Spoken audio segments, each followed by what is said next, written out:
Ouais, j'ai fait quelques changements au niveau du décor, je sais pas si ce sera stylé, bon, dites-le moi, je sais pas. Je vais être totalement honnête, je pensais clairement pas que l'album dont on va parler aujourd'hui serait suffisamment intéressant pour que je puisse en faire une vidéo, et une vidéo de théorie comme celle-là. C'est-à-dire beaucoup quand même, on va pas se mentir. C'est-à-dire que je savais qu'il serait bon, mais pas aussi profond, pas aussi bien teasé. Et en attendant sa sortie, qui peut-être n'arrivera jamais, je vais vous proposer de théoriser, que ce soit sur ce futur chef-d'œuvre ou bien sur ses textes. Vous allez très bien comprendre pourquoi je dis ça. Mais avant ça, faudrait qu'on parle de ce qu'on a déjà eu, qu'on l'analyse ne serait-ce qu'un tout petit peu. Histoire d'introduire le sujet et de pouvoir poser des bases, parce que si vous connaissez pas du tout les trucs dont on va parler, ça va être compliqué de suivre.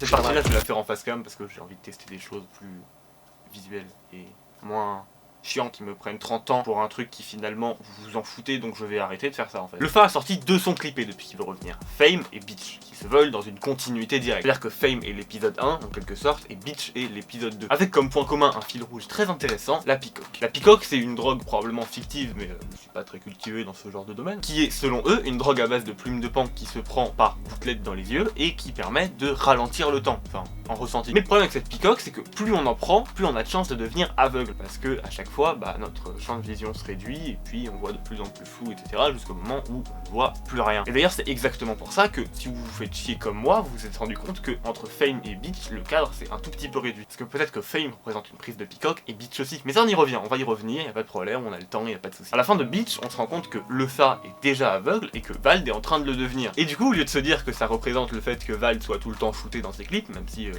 c'est vrai quoi, je pense que la picoque représente les abus qui y sont liés. Oui, je commence à théoriser parce que sinon on va, voilà, on va pas sortir. Parce que tout simplement, le succès c'est un truc qui rend complètement fou et totalement accro, et que c'est que après y avoir été exposé qu'on s'en rend compte de ça. Parce que pendant on est en mode mais laisse-moi tranquille, laisse-moi profiter, j'ai pas envie de prendre du recul et tout, là c'est trop bien. T'es dans les étoiles, dans l'euphorie du truc, et donc forcément tu vas faire que kiffer. Tu vas pas forcément regarder ce qu'il y a à gauche ou à droite, on te fout la paix. Et c'est que après y avoir été exposé qu'on peut vraiment prendre du recul sérieusement et donner notre avis dessus. Exactement comme quand Vald est défoncé, qui se rend pas compte qu'il se tue à petit feu, et que le Fa, qui lui est complètement aveugle et que c'est trop tard pour lui, il se rend compte qu'il aurait pas dû faire ça. Et c'est pour ça que dans le clip, Vald est complètement taré s'il a pas son shoot de notoriété, et que le Fa est très calme, il est très posé, il vit tout avec un recul et une maturité mais incroyable, il dépose tout ce qu'il a, donc il dépose ses chaînes, son argent, etc., il le donne en fait. Et la folie contre la sagesse va aller jusqu'à un double meurtre. Le Fa est tué par Vald, et Vald est tué par la petite copine de le Fa. Le tout en restant dans le délire de Vald complètement taré et de la copine de le Fa qui est super calme, qui fait ça de manière tout à fait, limite calculée en fait. Et au-delà d'être une manière absolument parfaite d'utiliser les feats, ça peut en dire beaucoup sur ce que le Fa veut faire dans ce prochain album. Enfin, potentiellement.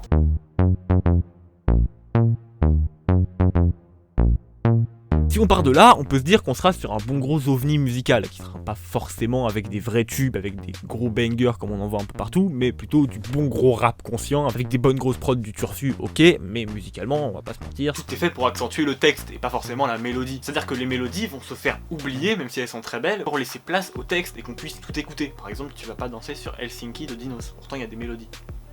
Exemple de merde, mais bon, voilà, laissez-moi tranquille. Mais il revient pour prouver, pour partir de presque zéro et montrer qu'il est ultra chaud. En gros, pour faire simple, il veut être un artiste complet et avoir un succès d'estime qui pourrait permettre de réveiller la concurrence. Et le problème, c'est que, on va pas se mentir, si c'était vraiment le cas, ça risquerait d'être quand même vachement répétitif. Et d'ailleurs, ça se voit très bien, parce que là, il a fait 2 sons et le sujet est limite traité déjà. Le succès est aujourd'hui simplement basé sur l'apparence et rend fou tous ceux qui y sont exposés trop rapidement. Donc, en gros, si c'est que ça, soit il a réussi à dire des trucs presque totalement inédits dont personne n'a parlé, auquel cas ce serait très intéressant, soit ça risquerait quand même d'être un peu chiant, parce qu'un album de rap conscient avec des messages qu'on a tous déjà entendus, à un moment, 1 heure, c'est quand même, voilà, va falloir quand même penser à se renouveler musicalement. Après, Fame et comme Bitch, c'était très agréable à écouter et était très lourd, c'est pas la question, mais c'est juste que 16 fois ça, je sais pas si j'achèterais, à moins, évidemment, que le reste du projet soit totalement différent.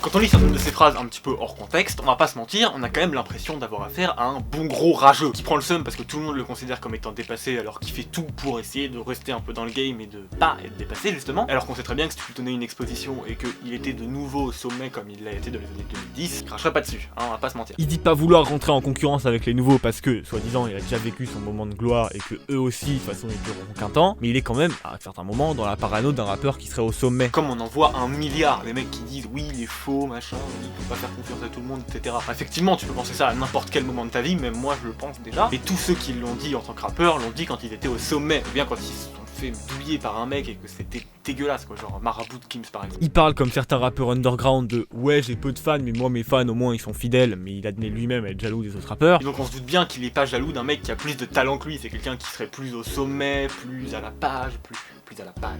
C'est ça le concept de la jalousie. Il dit ne pas calculer sa promo parce que il essaye pas de rentrer en concurrence avec les nouveaux et qu'il en a rien à foutre et que voilà les équipes qui brainstorm niquent sa mère. Mais si on doit quand même récapituler la présence de Lefa en 2019, il a sorti un EP surprise, puis il a sorti ces 2 clips là à des intervalles quand même assez réguliers. On peut supposer qu'il va revenir en septembre pour faire un truc nouveau. En gros ça fait 5 mois qu'il est un peu là en fond. Ce qui permet de nous réhabituer au fait qu'on puisse voir Lefa quelque part et qu'on sache qui c'est. En plus avec l'annonce de la section d'assaut du retour, on se dit ah oui c'est le mec de la section d'assaut, putain il sort un album, peut-être qu'il va y avoir un son de la section d'assaut, etc. Qu'on soit habitué et qu'on soit intéressé quand il va sortir son prochain album. Quand c'est incorporé à un son, on est d'accord avec vous, ça choque pas du tout, hein, on est d'accord là-dessus, y a pas de problème. Mais quand tu le dis avec mon ton et que tu le sors de son contexte, t'as quand même un peu envie de lui dire ferme ta gueule, t'es has-been, donc ravale ton somme et retourne bosser au McDo. C'est très condescendant et je le pense pas du tout, mais si ça avait été un mec qui disait ça alors qu'il avait pas de succès critique, au moins celui-là, bah t'aurais envie de lui dire ça. Moi là j'ai pas envie de lui dire parce qu'il est trop chaud, mais s'il était pas trop chaud et que tu te sors de son contexte et que tu sors du fait que c'est Lefa, bah t'as envie de lui dire ça, je suis désolé. Alors peut-être que l'album pourrait potentiellement, pourquoi pas, être l'histoire d'un mec qui se ment à lui-même, qui espère décoller mais qui se dit que c'est pas grave, ça va arriver, allez, on peut se rassurer. Et puis de toute façon si ça arrive pas, le succès ça pue la merde, voilà, c'est ça, c'est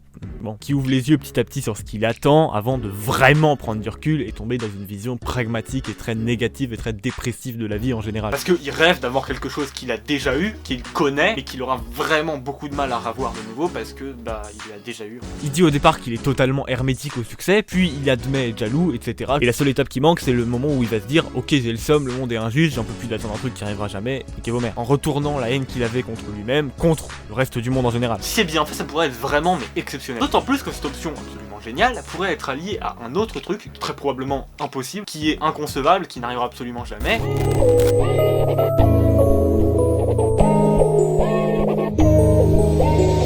Fame a aussi bien marché autant sur YouTube qu'en stream et qu'il a autant fait parler, c'est parce qu'il y avait à la fin l'annonce d'un feat avec Vald qui est arrivé quelques semaines plus tard et qui a mis d'accord tout le monde tout en balayant un petit peu Fame sur le chemin. Et moi y compris parce que Fame avait beau être très bon, là c'était quoi, exceptionnel. En gros, pour résumer la situation, le prochain album de Lefa, qui n'a ni nom ni date de sortie, même flou, repose absolument tout, autant musicalement que commercialement, sur Vald, qui a annoncé un album sans nom ni date de sortie, ni extrait quelconque qui sort en septembre. Et c'est là qu'intervient ma théorie incroyable qui ne se produira jamais. Et si, ça liait. Peut-être qu'on parle d'un album commun qui pourrait ressembler à un échange entre un rappeur qui a un certain recul sur le succès, sur le rap game, etc., et quelqu'un qui vit ses meilleurs jours, qui vend énormément actuellement, qui fait des premières semaines de malade mental, et qui est vraiment très heureux de cette réussite. Ce serait pour chacun des deux dans la suite logique de leur précédent projet. En gros, Xe c'était le positif lié à la réussite et au succès, etc. Même s'il y avait quand même 2-3 petites teintes de désespoir parce que bon, c'est Vald. Et 3 du mat, c'était le négatif, soit lié à un succès passé, soit lié au succès en général. Le fait d'être sous-côté, de pas être forcément en accord avec ce que le public qu'on avait avant est devenu, ce genre de choses là. Donc c'était quand même des thèmes déjà importants dans leurs précédents albums, on va pas se mentir. Du coup, le vétéran qui se cache son propre seum avec des excuses de merde pourrait peut-être évoluer en échangeant avec un mec qui aurait le cheminement inverse. Un mec accro au succès qui finit par se rendre compte de sa nocivité et de tous ses points négatifs, en se mettant en avant à lui-même ses propres défauts. Du coup, ça donnerait un début d'album avec 2 rappeurs soi-disant contents de leur situation, qui se rendent compte de tous les points négatifs de celle-ci au fil de l'album, avant de tomber à la fin du projet dans une violente dépression tous les deux. Et ça me semble d'autant plus intéressant qu'on a déjà un tout petit peu eu ces cheminements de pensée dans le couplet de Vald. Il commence par nous dire qu'il est sorti d'une misère totale et très difficile à vivre, il est enfin michetonnable, avant de dire que la célébrité est malgré tout sans pitié, qu'elle fait souffrir quelle que soit notre situation, avant de conclure qu'il faut surtout pas y toucher, simplement parce qu'il n'y a pas d'antidote. Elle rend aveugle et elle nous blase à toutes les situations qui devraient nous réjouir normalement, enfin en temps normal. S'ils allaient vers cette direction-là, ce serait, en plus d'être incroyable musicalement, textuellement, symboliquement, tout ce que tu veux, ça permettrait d'avoir un compromis entre leurs 2 visions qu'ils avaient à la fin de la construction de ce potentiel album commun. Le public de Vald serait peut-être un peu moins emballé au fait d'écouter un album commun, donc on serait dans le même état d'esprit qu'à la fin de l'album, à savoir, il préfère pas faire de vente, et le Lefa aurait une plus grande exposition parce qu'il y a Vald sur un album commun, sur un son que tous ses fans ont kiffé. Donc quelque part, chacun aurait précisément ce qu'il veut. Mais bon, on va pas se mentir, c'est quand même très peu probable, hein. Ils seront pas les seuls maîtres dans ce genre de choix ultra difficile, tout le team de Vald qui va pas être très contente. Mais alors, pourquoi je fais cette vidéo? C'est une bonne question, quelque part, hein, on peut se la poser.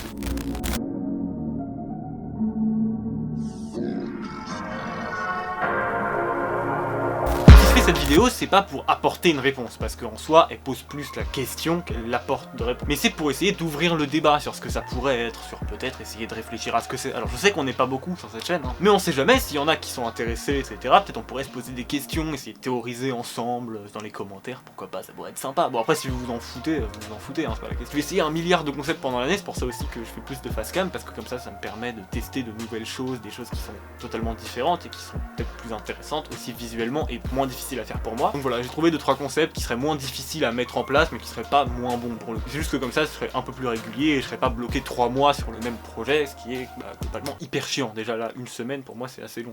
Bref, moi je vous dis à la semaine prochaine pour une vidéo qui n'aura rien à voir. Genre vraiment rien, mais vraiment rien du tout là pour le coup. Salut.